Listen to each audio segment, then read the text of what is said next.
Okay. All right.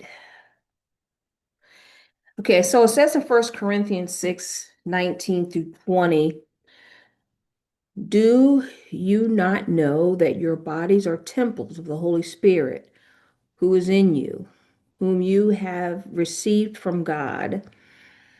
You are not your own, but were bought with a price. Therefore, honor God with your bodies.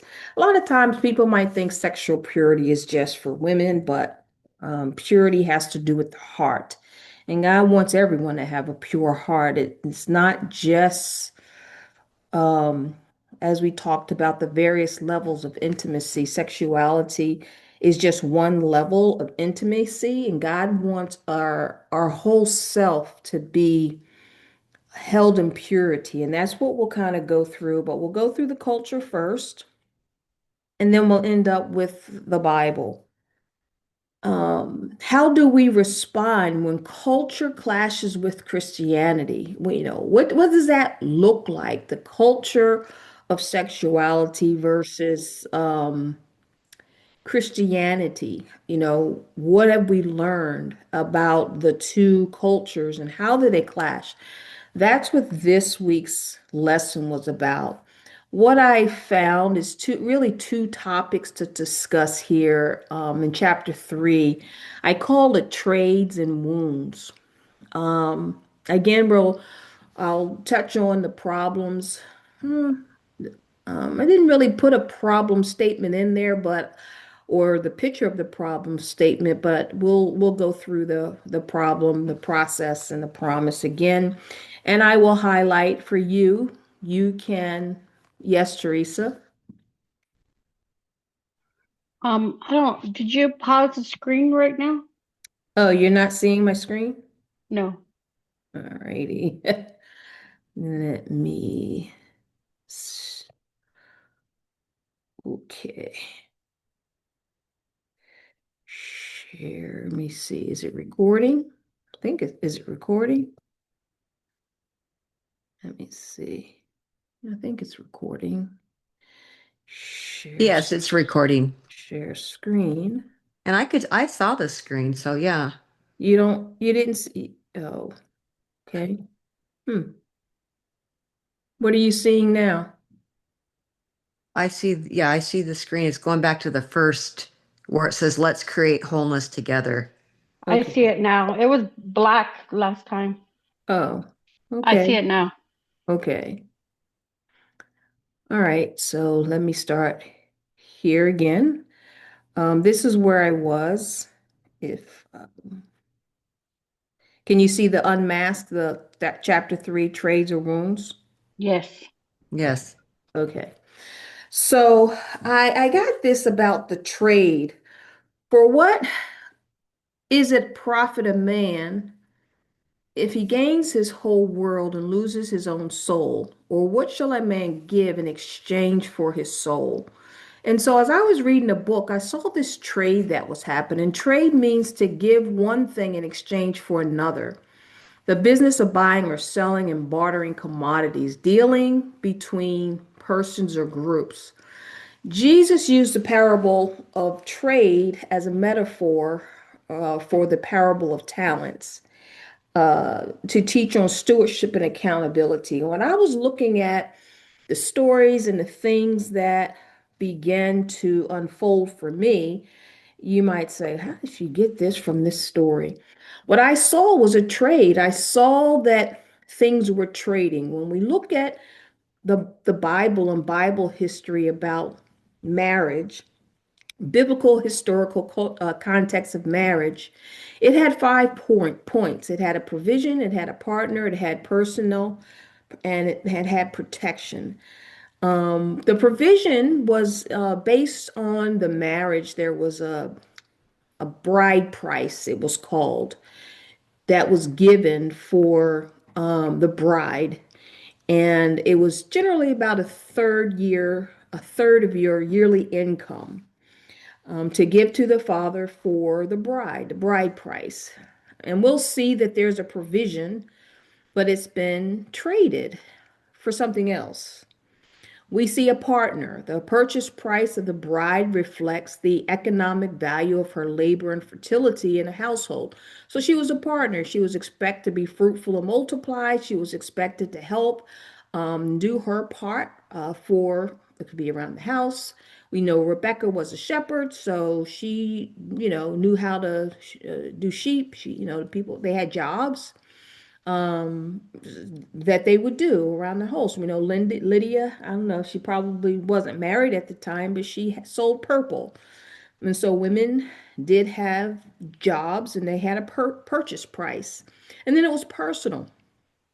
The groom also gave the bride a personal gift like jewelry or clothing. And I want you to remember this as the bridal context because a trade is actually being done now in our culture, but it's a different.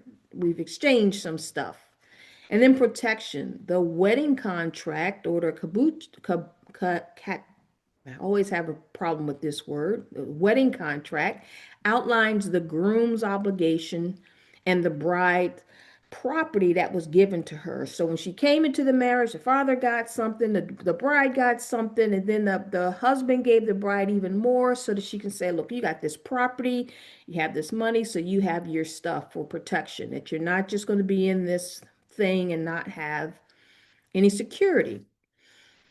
So, what shall a man give in exchange for his soul? And we know that when we're looking at intimacy and unmasked, they're uncovering this cultural focus. And so you have two cultures. You have the culture of freedom, which is the culture that we live in now, where our heart, as it relates to sexuality, and I just pulled these out of the book, had to do with fun, satisfying your flesh, seduction, your desires, how you want to express yourself, your feelings, your choices. You're shown how. One thing you in the culture, they'll show you how and better ways to do it. The book talked about, I think it was 26 new hot spots it talked about on the body, and he made a joke out of that. And so the world, in their freedom, they are connecting your identity. Man's identity is in his, how many women you get, and women's identity is on, beauty and beauty contest and those things. It's all wrapped around sex and sexuality. So that's one focus in the trade. And the other part of the trade is force. Now, I don't know about you, but many times in Christianity, this is how we train abstinence, no sex until you're married. And, when you're a kid, you're like, well, no sex till I'm married. That's no fun. You have to be really spiritual to be able to do this. You have to wait until you're married.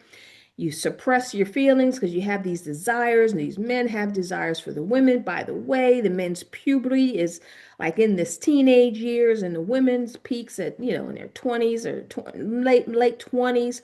So it's kind of a mismatch of things, but things are changing in our hormones, and they're not shown how to not to have sex. We're not shown how to do abstinence. We're just told that you have to wait until marriage. And then if the divorce rate in families are very high, 50%.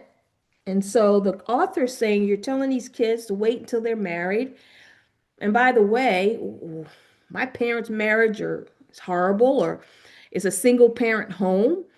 And so the kids have this force on them to say, wait until you're married. And the marriages look kind of confusing and they're not staying married. And so we're keeping our kids in a place of hopelessness. And so instead of focusing on force, the culture wins. Since we don't train how they're supposed to abstain or teach anything to them, the culture wins because they're showing them how to do things. All their friends are doing it, the magazines are doing it, the social thrust is doing it. So we have a trade. When I call this the sex trade or sex industry, they're making this trade in our sex from the church culture to a sex culture is kind of what he's talking about. And so I got this definition of sex trade consists of a businesses and activities that directly or indirectly provide sex-related products, services, and adult entertainment. And so I think that pretty much explains the dating system. You have all of these things that's available to out in the culture to be a part of the sex trade. It said in the book on page 23, God didn't design men and women to limp from one disappointing relationship or encounter to the next, trying to find the magical person who would fulfill the cultural promise that sex is the center experience. I don't know if it's the center experience. I don't know if the generation would say that, but it sure is a lot of focus. No, commercials. I mean, you sell dog food and they use a sex model, you know?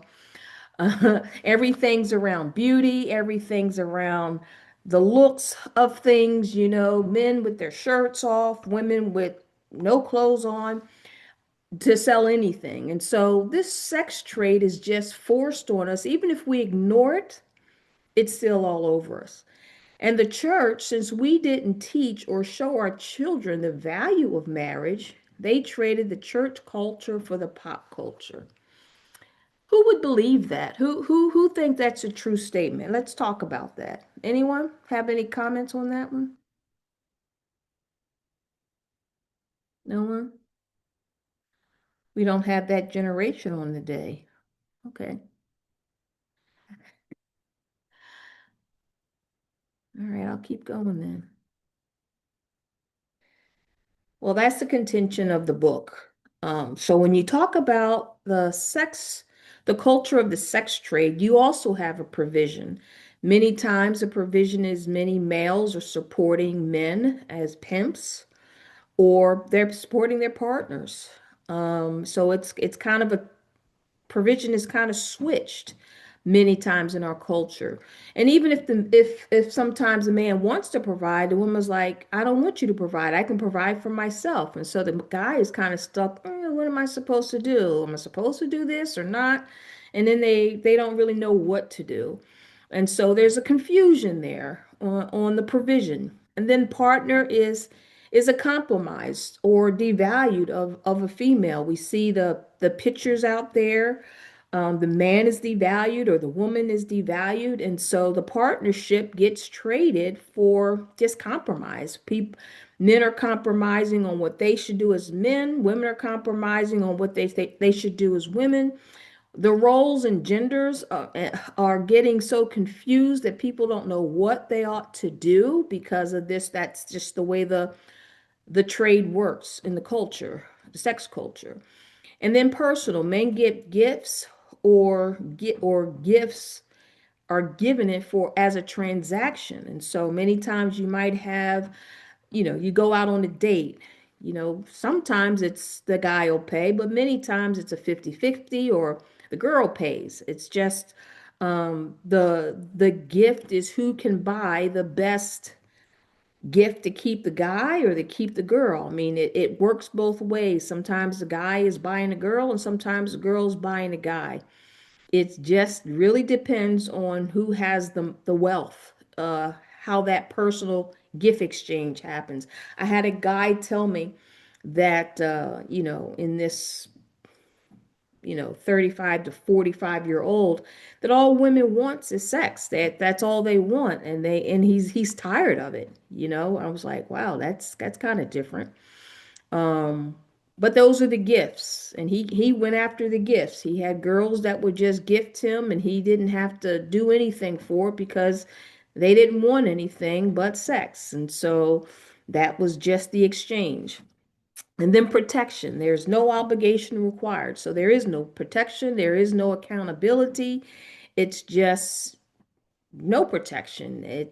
So it really is a trade that has happened that has changed how culture even operates in the church because the sex culture is actually in the church. But the church culture or the pop culture isn't really God's plan.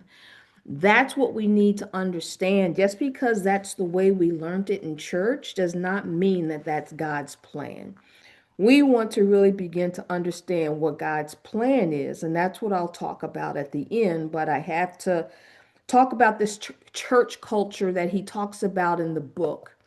And so, as I said before, sex sells everything, from books to furniture to backpacks, to everything. It's just everywhere. Men, women, it's just everywhere. And so I had a couple men pictures that I didn't put in because I didn't have men last week, so I put mostly women, but there's equally amount of men pictures half dressed on that too, and I might have some in there for that too. And so the trade caused wounds. The trading off from being, even if it was church focused, um, to culture focused, it still is a trade. So I'm going to talk about the wounds that happen because of this trade, because we've decided to trade in our culture. So the culture promise that he talked about in the book, that sex is the central experience of life. That's what he says in the book. But these experiences are not resulting in happiness or fulfillment. Hurts forms the standard in the relationship. So instead of this great thing, this great promise, we're finding, it says in the book, that mental illness is up 45% in this generation. I kind of did a search to find out if just this generation or boomer generation, how was their mental illness compared? And with all this sex happening, people are not happier. As a matter of fact, the suicide rate has increased in this culture, in the youth. This magic person is not being found, and so often they're medicating. So the drugs is another high risk things that's happening because people are wounded by betrayal, so their hearts get hardened, they're depressed, they're stressed, anxiety. This is a generation with so many fears and anxieties and so many different medications to stop the anxiety because of the hurts and wounds that happen either from a church culture of saying what you can't do. No, you can't do this. No, you can't do that. And then the kids are all shut down because of all of the no's, because everything's restricted. As soon as they get out the house, it's yes to everything. And now they have this ball of yarn that they're trying to unravel when they're like, I want to get my life together. And then you have all of this stuff you have to do. And so intimacy was traded for sexuality. And the trade happened not because it was intentional, it's just we didn't teach our kids in the church what it meant to be pure and what intimacy was. At least I wasn't taught, and from the book that's not something that's taught. And so I'm always going to say on the trade that we need to sell your stock now. If you're in the culture or the church trade, you need to sell your stock. We need to look at God's plan. When we look at sexuality, you can see that all of these things, their values, their relationships, their self-image, their biological, sexual orientation, sexuality has a whole lot of things that's intertwined in that.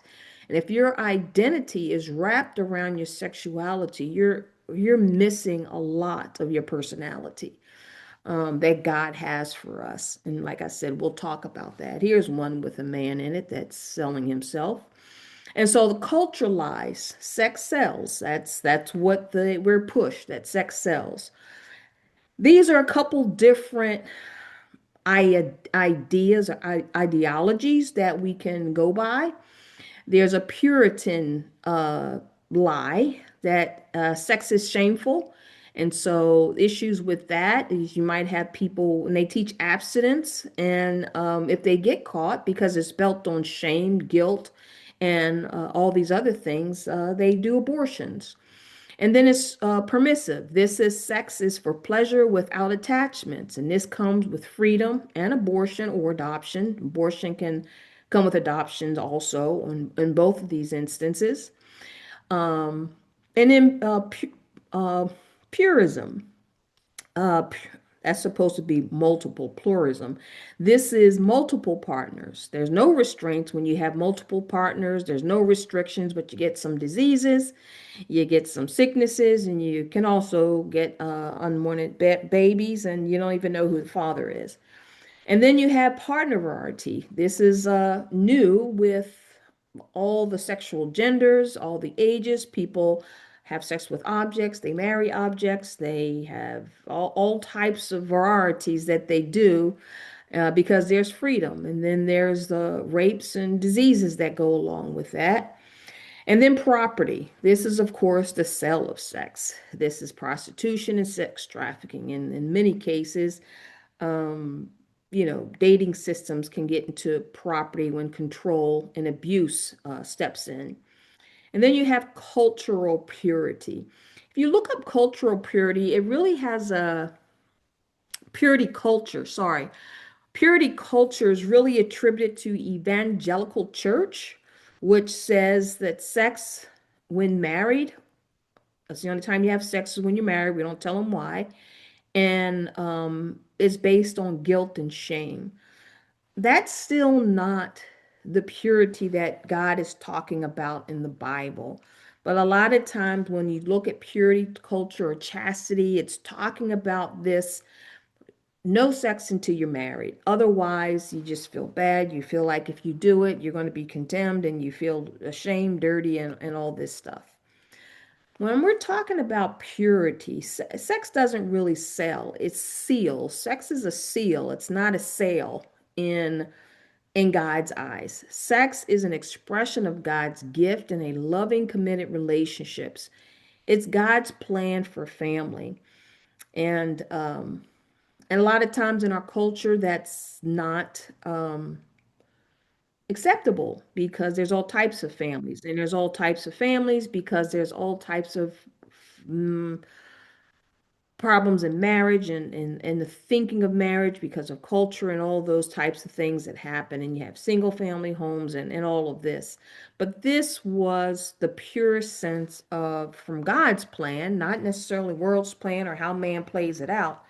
But when we talk about purity, I'm going to use purity culture to talk about the church when I say that versus purity, it's really God's plan. And God's plan can seem because all we have is purity culture, God's plan can seem restrictive and evil because it's no fun. It takes the fun out of life.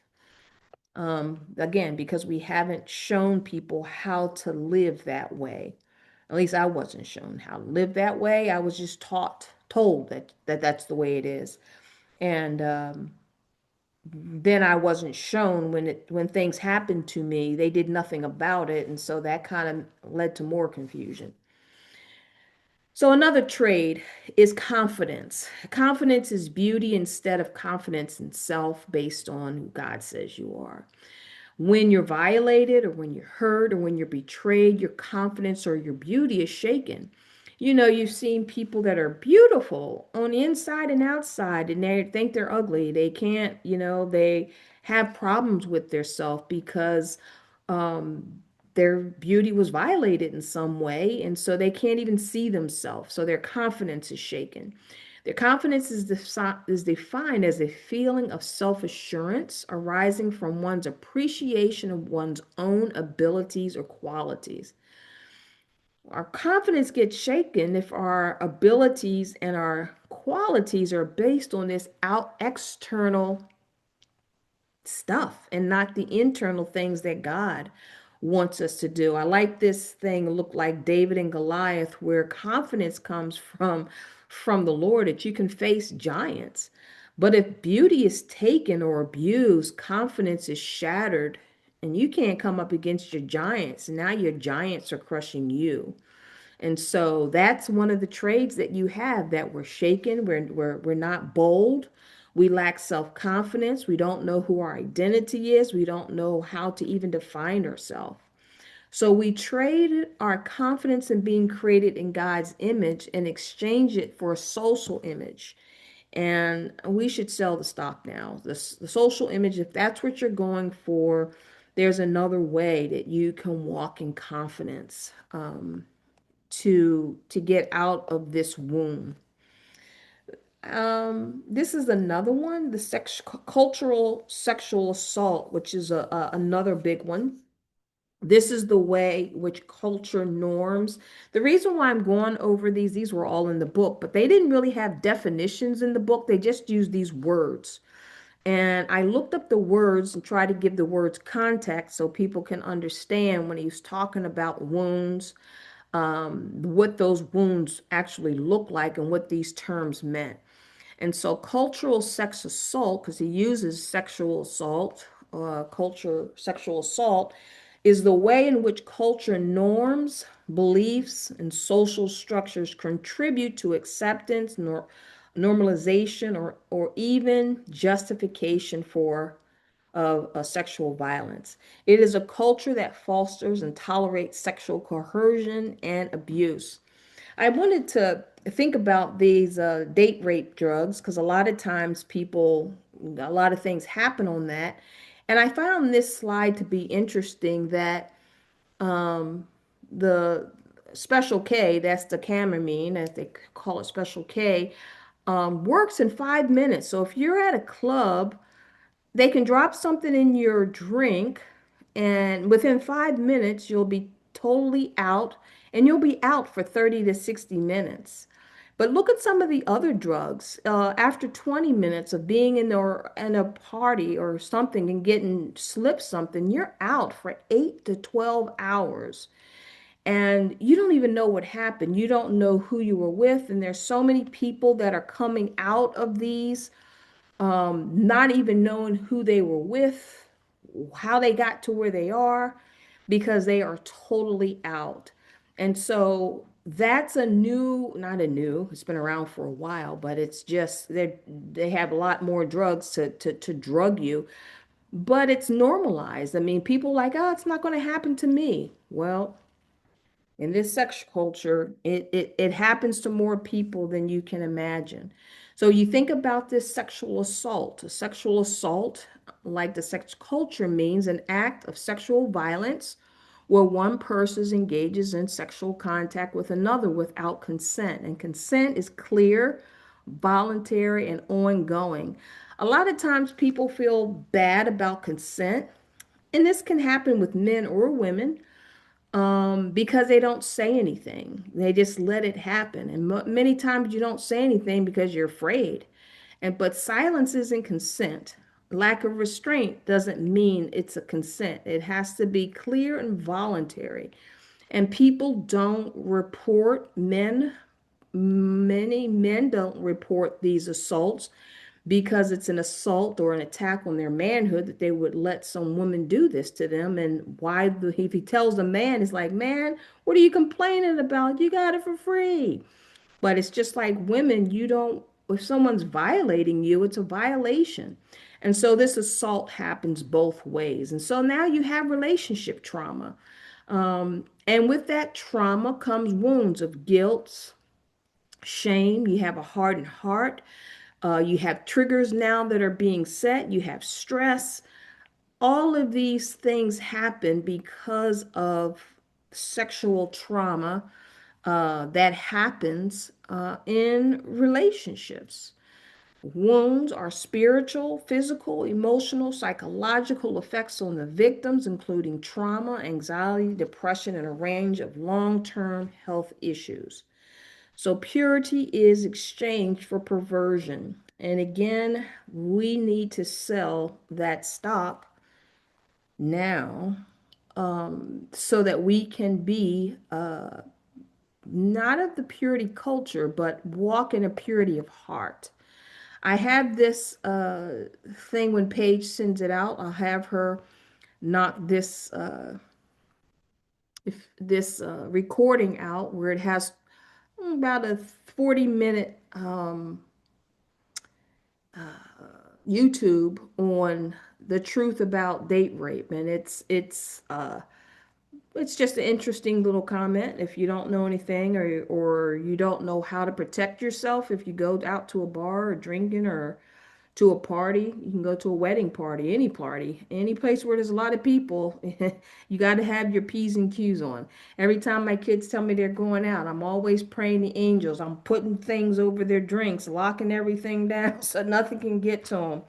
They think I'm over uh, scared, but I'm still covering them. As soon as I know they're going out, I'm covering them because and you just never know what people are going to do um because there's crazy people. So now you have the church culture.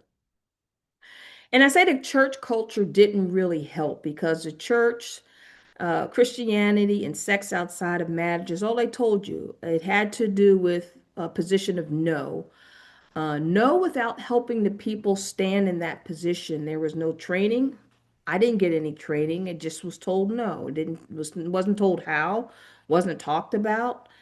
And I was kind of different because I was violated in the church anyway, and so it didn't really matter at that point. But even teaching on it, uh, I wasn't taught on it. And by the time I went to talk to my kids, they told me they knew everything. And so I was like, oh, well, I missed that window.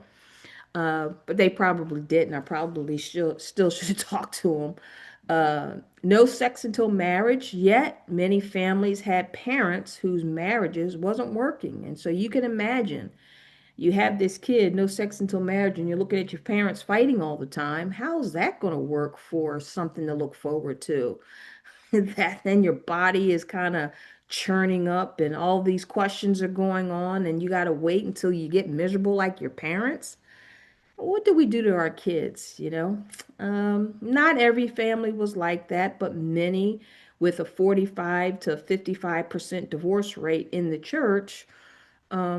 And sometimes it wasn't the divorce rate, it was the violence and stuff that was happening where you lived one life in church and another life outside of church. So the kids have that confusion too. Um, they had to find their own way as the bottom line, and that's how the culture took control of the culture of the sexuality and the training and as it degrading. For people that were had exposed to the church culture, did you agree with this assertion or this conclusion in the book, or do you disagree? Anyone online? Yes, I agree. I was told no, but I wasn't told why. Well, Mm-hmm. why couldn't you? I know God said no, but what was the reason behind? God doesn't just say no just to say no. He has his reasons why we shouldn't do certain things. And so what happened as soon as you got out of your parents' home? Oh, I went straight crazy. Hmm. Yeah, where there's a void, the world fills in the void, and that's what happens. Our kids go crazy because where there's no explanation, there is freedom, and that's what they had. So the wounds, you had confusion. If you did have sex, you had guilt, searching in silence as not to disappoint. You don't want to disappoint your parents because you know what the parent standards are, and if you tell them that what you're doing, that's a disappointment. So you just hide it from them. So now you have the help that you could get. You're not going to get it because you know if you talk to them, they'll be disappointed, and you don't want to hear that. You don't want to see the disappointment in their face, and so therefore you're silent, which is not a really good justice for our kids.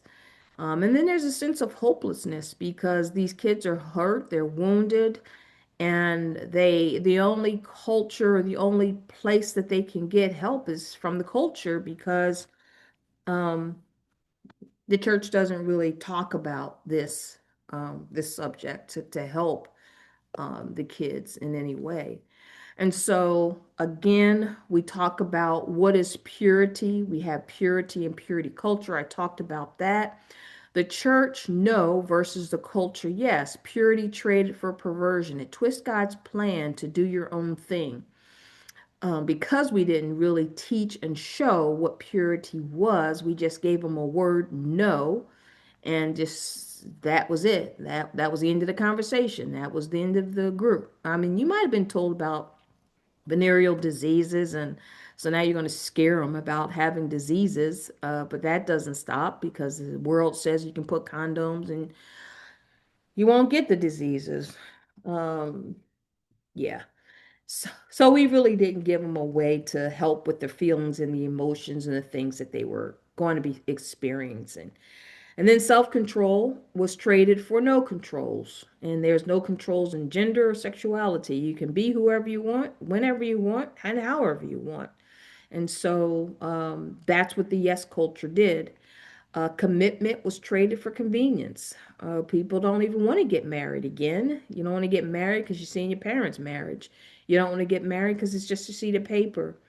And we don't want to get married because we haven't really explained or demonstrated what marriage is from God's plan and not your parents' failed marriage or your uncles. I mean, for me and my family, everyone from my grandmother, 3 or 4 generations have divorced.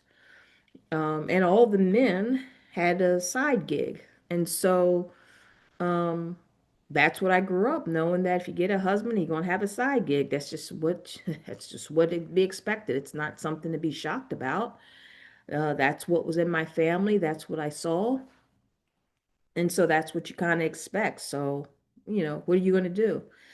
And then the no church used hell and condemning people and feeling judged, and holiness, which is clean by conviction. We didn't really teach what holiness is. We kind of said holiness is like long skirts with shirts coming up to here and hot stockings in the summer or hat. I mean, about your dress, but that really wasn't holiness. So we gave them a false sense of what holiness was. We scared them, and let them felt judged and condemned, and that's what the generation feels now, judged by the church because you're going to just look at them wrong, and they felt judged. That's the word that they used, judged. um and no one wants to have a person looking at them and thinking that they're going to go to hell. I mean, who really wants that type of counsel given to them? And so the church is not really a place where it's trusted to talk about this conversation with the generation. And so they traded the church way for their way. I'll do it my way and have no guilt because I'm doing what I want to do, when I want to do it. And so that's what freedom comes with the trade. Protection in marriage, traded for self-protection. I know for me, being molested in a middle middle school, I think it was, I learned to protect myself. And no sooner than I got out my shell, I think I was about 16, I was a model, and I had my first modeling gig and went out and got raped that night. And then I really turned. I started dressing like a dude and self-protecting. I started doing stuff, and it was just crazy. So I wasn't protected. And so I learned to self protect. I learned to self protect myself. Desperation, abortion. Nowadays, you have same sex encounters. Even back in our day, we had same sex encounters, incest, and all the things that go when we self protect and not use the protection that God's given us. So this trade opened the door for, they traded their salvation, or what they think was their salvation, for sex. And the reason why I say they traded their salvation is because a lot of kids walked away from the church. They walked away from anything to do with the church. They because they were going to disappoint the church, because they were going to have sex, and if you have sex, you're going to hell. If I'm going to hell, I might as well not go to church. I'm going to hell anyway. Which is not true, but that's the picture that was painted for a generation of kids. You weren't shown how to be saved. You weren't shown how to live without having sex. And so we just have a generation that was fending for theirself. I mean, we fended for ourselves too. Um, and they either fear I'm not saved or they feel that they don't want to be saved. So all that is wrapped around that trade. And so we can sell that stock in that because we can walk in the power of God and walk in our power of salvation, um, and be shown how to do that, how to walk in the things of God in purity. So in the Bible, sexual assault is not given a modern legal definition, but it is portrayed in the Bible. It's portrayed in the Bible as a moral and legal offense. It's non-consensual, like it is in our modern day term. It's non-consensual sex that violates the dignity and worth of the victim. And so we can see in scripture that all humans are created in God's image. So when you assault them, you're assaulting a creation of God, and that's the reward for that was death. And so this was very important to God. All must be treated with respect and honor. And in the sex culture, respect and honor have little or very little weight. We don't honor each other or respect one another. And then violation meant death because of the impact on God's plan for intimacy and dignity. When we're sexually violated, um, we begin to look at ourselves different. Guilt, shame, blame, and all those types of things start to rise up, and we feel dirty and all this. God wanted to protect us from all of those self-destructive things, because if those things start ruling your life, you begin to do things to stop feeling guilty or shame, or your conscience becomes seared where you don't even care anymore. I know I was out there so bad that I just didn't care. I would do things and my sister were like, how can you do that? I'm like, I don't care. I don't it ain't hurting me, you know. It was just a cold, very cold heart, because you once you close your heart up to stuff, nothing can get you. And I'm telling you, I was in pretty bad shape. But the Bible frames sexual assault as a violation of God's design for sexuality, which is meant to be holy expression of love and unity between a husband and wife. Um, yes, and you can have a whole lot of different thoughts about that. But when we use the promise of the sex trade, this is our identity. Our identity, this again comes from the book. Our sexual image, being sexy, our sex appeal, sexuality, sex for sale. They talked in the book about surgery correction and confidence in your image. So you have all these surgeries. You have branding that happens, romance to sex, community approvals where you have all this social stuff and people looking at you. You have uncommitted relationships. You have indulgences. You satisfy your needs or your desires. Self-satisfaction, erotic entertainment. Oh, that's over there twice. And then sex without responsibility. And then they talked about three types of porn. Not only do you have the image porn, which we had in the earlier days, but now you have word porn and idea porn that is, taking the minds of people away. And then all the aspirations and all the media things and social media, newspaper, magazines, all of those aspirations are all pushing this promise of sex for sale.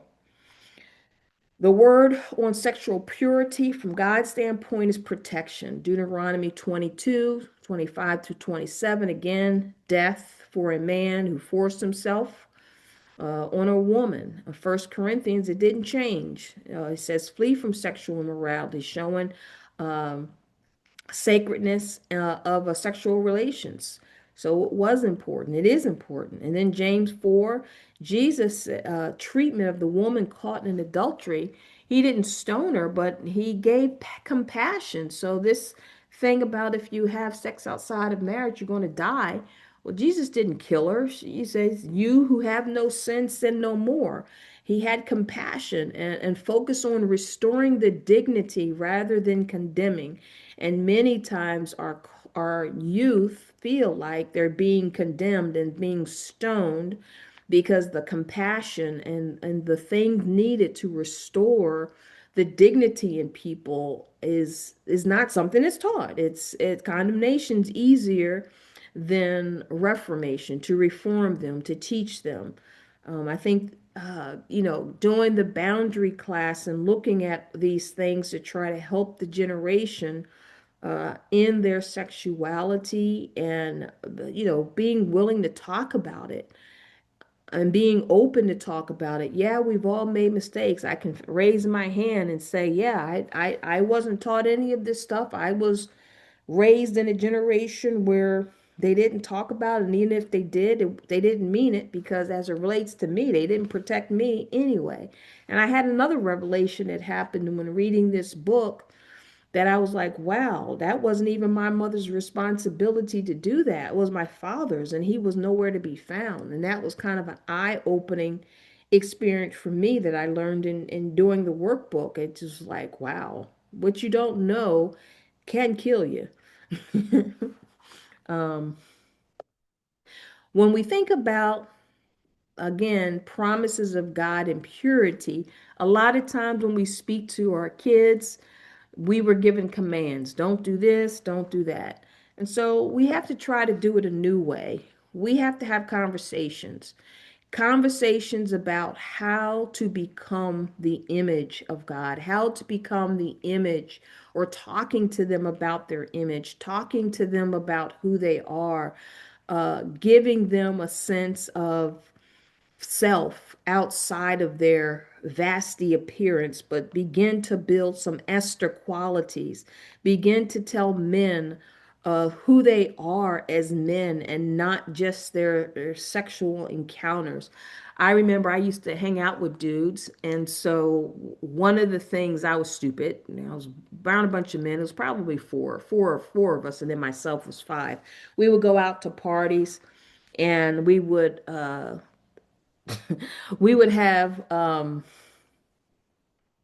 what is it, dares and competitions, and who would get the most numbers. Well, of course I'd get the most numbers because I'm a girl going after these guys, and I always had more numbers because the guys wanted to get girls numbers anyway. And so I'd always win the bet. And it was it wasn't too cute. um but I wasn't taught. I was not taught, but kind of groomed to be a manipulator and a predator. I learned how to do that. Instead of being taught who I was and valued, and to become, work on my character, and work and reflect on who God says I am, and have these principles. None of that was taught. Those conversations never were had. And so I want to have those conversations with the generations, and begin to have those talks so that these 12 and 8-year-old girls can know who they are, and not have to be just ravished and thrown out like a wolf ravishing a sheep because it's uncomfortable. Have those uncomfortable conversations. um Conform. We want to conform to be like Jesus, but how do you do that? Jesus, I'm not Jesus, is the first thing that we say, but there's ways that we can conform, and want to take delight in that. Even at a young age, we can give such high esteem to ourselves and to our girls and to our guys. And so they have a different standard, but they have to be taught. It says in the Bible, we ought to train up a child in the way they ought to go. Well, I was trained in the street. I was trained in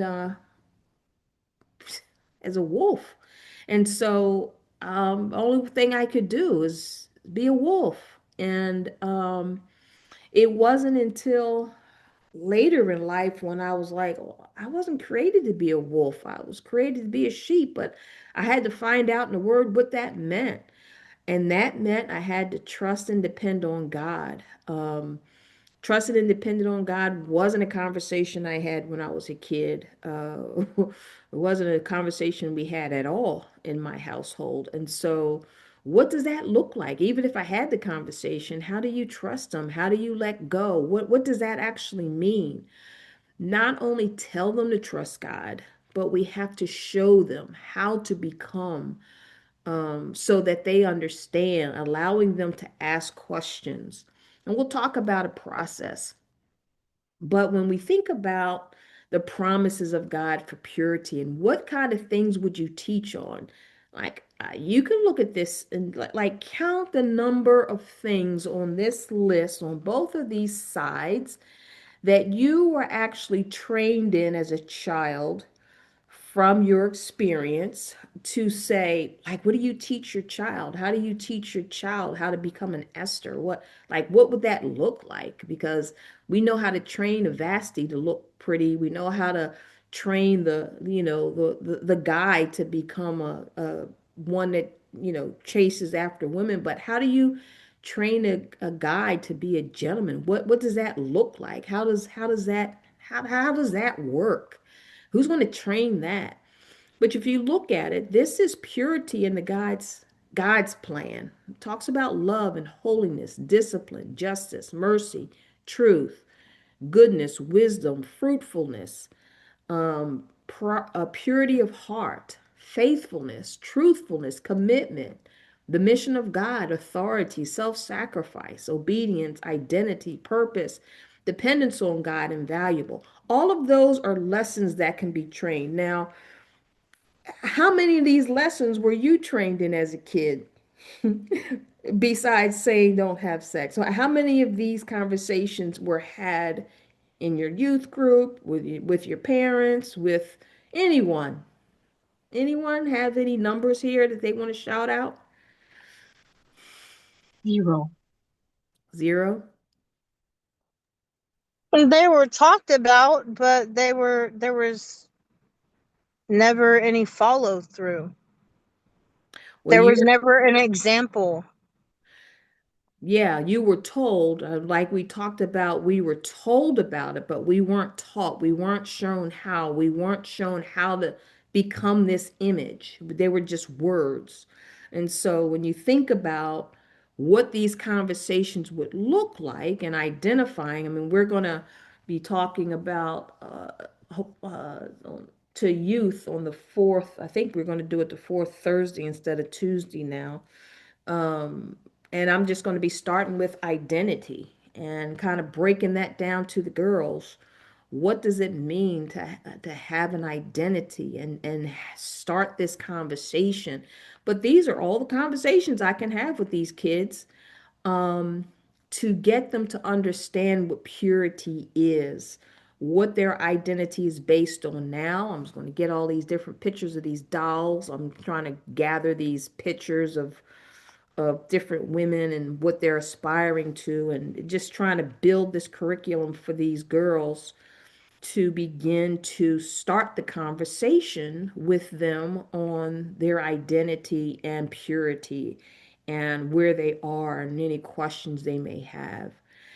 But this is a lot you can talk about. This isn't a one-time conversation, but so if you're a parent, these are promises, these are curriculums that can be built to help your kids, girls and guys, in their quests. You want them to do these three things, to reflect on these things, to conform to these things, and depend on God to make these things happen.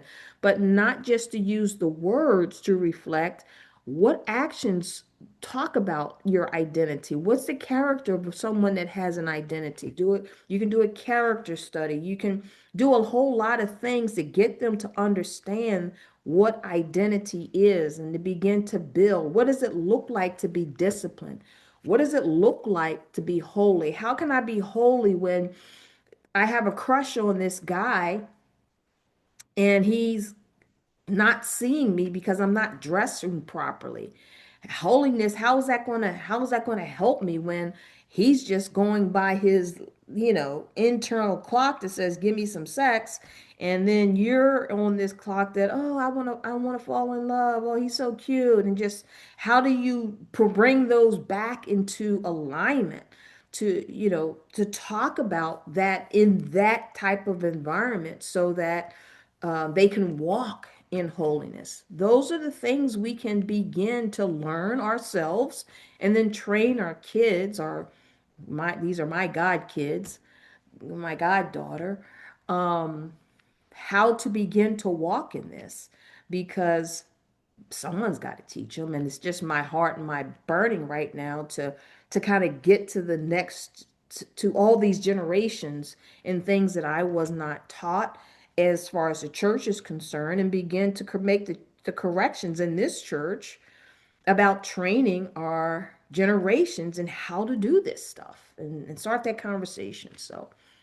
this is a list for you to begin to build. So purity is not just no sex. That's not all God says about purity. He says all of this stuff is making you pure, but we all focused on the sex part. But what about all of these other topics that were missed, and showing how to do it? So purity. This is the promise from God, to be set apart for God's morality, spiritually, mentally, and physically, to be holy and pure. It's not about sexual abstinence, but being fully available to God's plan. It's about being a soldier with a pure heart, being able to stand in the war with a pure heart. God's plan for purity talks about a clean heart, a clean mind, a clean body, honoring God, sexual integrity. That's included. Honorable conduct. Body is a temple of God. Godly desires and protect and value it. These are things that the Bible talks about when you talk about promises of purity. When we think about being unmasked, are we willing to look at how we got to where we are, honestly, and begin to build to where we want to go? And where we want to go is based on God's word, Christian values, not Christianity, but values based on what God's plan is for our life, so that we can get the protection that He's promised that we're supposed to have, and not feel all the wounds, not make the trades that we've been trading. I know I traded a lot when I was a kid, and I lost. I lost horribly.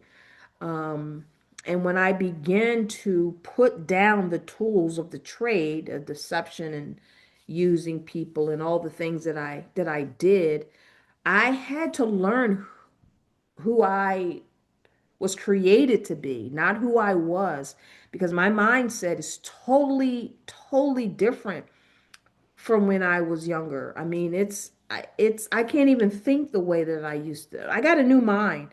I got a new mind. I can't even do the things I did when I was a kid. And some of those things are so far from me. It's just not new. So how do you do it? How do you talk about this to your kids? And so I broke this down. Let no man despise thy youth, but be thou an example to be an uh, to be believers in the word in conversation, in chastity, in spirit, in faith, and in purity. And so this was one of the texts. I think this was like the last question in the workbook. Gave you this particular text. Um, have the conversations. Start when they're 2 or 3. You don't talk about all of this, but 2 or 3, you start talking about that. I know Paige was telling QJ when he was 2, this is a penis, this is a vagina. I'm like, man, he's 2 years old. What are you talking about? He says, well, he's going to know this stuff. And then continue it. You continue to talk about anatomy, because their anatomy is going to change. So when you're 5 to 7, you're going to talk about the prior year stuff, and then you're going to add stuff to it. When they're 8 to 13, you're going to talk about the prior stuff and then add stuff to it. this is just some things to put out. I'm not a sex psychologist or anything, but these are topics that we can talk about, age appropriate things that we can talk about for various kids at various ages, um, I, so that they can understand. In ages 13, having a crush on someone, being crushed by someone. You need to understand that this first time crush can also crush you, and letting them understand what that means, how to handle those feelings, what's actually going on. That's not a reflection on you're not ugly because of it, because they dump you, and all the conversations that can happen around this 12 to 13. And the ages are kind of arbitrary. I mean, you can switch this stuff around. I'm just trying to give some kind of cues of conversations that we can have with various age groups at various levels. And this again, not only talk to them about it, but show them how, giving them examples of how to trust, giving them examples of how they are to place their feelings when they have these feelings. Because if these conversations start when they're 2, 4, 5, 7, by the time they get to 8, it's not a new thing. This is just part of your relationship as a parent. It becomes part of the norm. But many times you want to wait till the kids 8, 12, they've had their first menstrual cycle, or the man has voice changes. Now you want to have this conversation, and it's awkward because you never talk to them. Well, if you haven't done it, start it now. It's never too late. But then they have those conversations. And then when we talk about 15 plus, you're going to talk about the prior years. You're going to talk about healthy relationships. What's communication? How do you talk about it? Talk about purity. Talk about desires. Talk about friendships and all the other things that we talked about on the purity thing. You can begin to build a recipe card based on your kids, based on prayer, with all of these topics, to not only talk about the topic, but then what's the process to walk it out? How do I do this in my daily thing? And you might not have all the answers. Work this out with your kids. Wait. Sorry, Huh? Mom. I want to add something. The healthy relationships. I know that when we were, I would say probably around this age, one thing that my mom did that helped, I don't ever really remember talking about healthy relationships or anything like that, but I do remember her, I, you know, I don't think that we were around a healthy relationship on a regular basis. But what she did do was she introduced us to couples that did have healthy relationships so that we could have something to model. Because maybe it's not in the home that they're seeing this healthy relationship, because talking is one thing. Like, no kid, I mean, for me, I'm more about action. Like, I want to see it.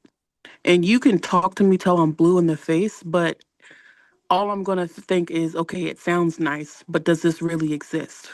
Mhm. So it was good that she introduced us and had us get close to a couple that did have a healthy relationship so that we could see those words put into action. So I would definitely suggest doing that as well.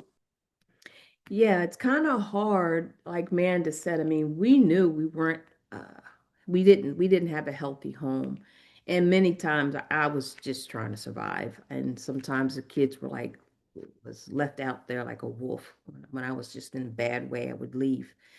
And so it wasn't a healthy home. I mean, when you have a mom that's trying to survive, and Paige as early as, I mean, 5 years old and 6 years old, sticking up for me. I mean, it was not healthy, but you can put healthy guards because it's not healthy, like Manda said, and do what you can. Don't be prideful, I guess, because I didn't, you can't model it yourself, but it takes a village to raise a child. And so use your village to show that, to model that, to walk through that. I know one of the things I would try to do with the kids is, and I know now it didn't have any impact on them. I don't know. Maybe Amanda can tell me. But one of the things I would try to do to the with the kids is I would take them out to high-end restaurants because I didn't want a guy to come along and like take him to Wendy's and think, "Oh my gosh, this is great. Oh, he's taking me to Wendy's." No, you got to do a little bit more than that, dude. But probably it wasn't as valuable for me to do it than maybe their dad to do it. But I was trying to do things to give the girls esteem, to give them value, to know that they were valuable. But I don't know if me doing that really had an effect, if it really mattered. But that was my intention, was to treat them well, to treat them like the special persons that they were. Again, if you can't do it, try to find a guide to try to get that special thing into your girls or into your guys. I would take Tevin out for date for we have date nights with Tevin and then with the girls. But I don't know if it really had an impact, but you can try the things to try to make healthy relationship the norm as opposed to unhealthy, because unhealthy will I don't think I put the red flags and green flag slides. Let me see. I have what the red flags are. I'll update this to tell you what red flags are and green flags so that you know what they are. I have a list of both of those. So when you're in an unhealthy relationship, there's things you can look for that are red flags, and I have about 6 or 7 of them. Um, for example, red flags, you can make up your list, but things that you will not tolerate would be with it in your red flag list. Disrespect, lying, abuse, addiction, no communication. So you would come up with, I see that hand, CJ. You will come up with your red flag list so that would become a boundary. And then your green flag list would be emotional safety, encourage to grow, respect boundaries, celebrate your success, and you're able to be yourself. There's trust, there's value alignments, there's healthy commitment. So I'll add the slide before I send it to Paige of these red and green flags that you're going to put. The red flags are the things in your boundary statements that you did that you're going to look for to say keep them out. And the green flags are things that were in your boundaries that says, okay, I'll let them in. So you should talk about those boundaries with your kids. Let them begin to write those boundary statements, because my red flags would be different than Amanda's red flags because of our experiences are different and our ages is different. She'll allow a lot of stuff in that I wouldn't. And maybe I might let stuff in that she wouldn't. I don't know. But you have to build that red flag list, but give your kids some examples and help them so that they can know what red flags are and what green flags are, and have that conversation so they don't have to like figure it out on their own. Go ahead, CJ.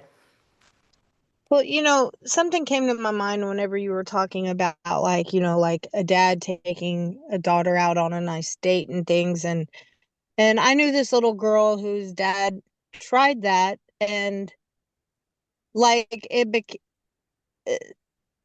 was expressed to me that she felt dirty, that it wasn't like she turned him down even though he was a very, very good man.